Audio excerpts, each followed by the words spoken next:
Association అని మొదట out sourcing JAC అని స్థాపించాం. సో ఆ స్థాపనలో మన భానుజన్న కీలక పాత్ర పోషించారు. అప్పటి నుంచి మన అవుట్ సోర్సింగ్ ఉద్యోగుల కోసం ఏదో ఒకటి చేయాలని తపన.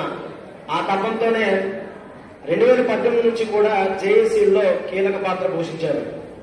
2018లో మట్టి ఖర్చు జిప్ మరియు ఏదైతే యాక్సిడెంటల్ సంబంధించి బెనిఫిట్స్ అలాగే మెటర్నిటీ లీవ్ కూడా 6 నెలల జీతంతో సెలవులు కూడినవి జీవం తెచ్చుకోగలిగాము అంటే అది భానుజీ గారి నాయకత్వంలో ఆ రోజు తీసుకురావడం జరిగింది.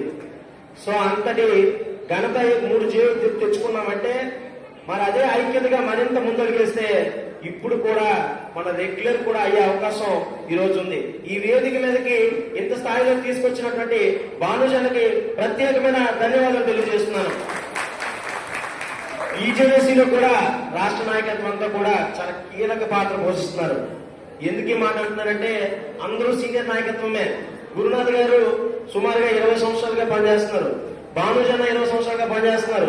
దివాకర్ బాబు గారు, వరపుత్ర గారు, అలాగే శివదేవి మేడం, నాని మేడం, అందరి గురించి చెప్పుకుంటే అందరికీ కష్ట సుఖాలు తెలిసిన వ్యక్తులు.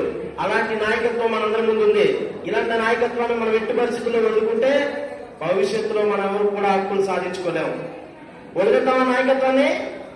చెప్పండి, మీరు గట్టిగా చెప్పండి. సో ఇలాంటి నాయకత్వంతో మనం అన్ని కూడా మరిన్ని హక్కులు సాధించుకుందాం. జై జేఏసీ, జై జై జేఏసీ.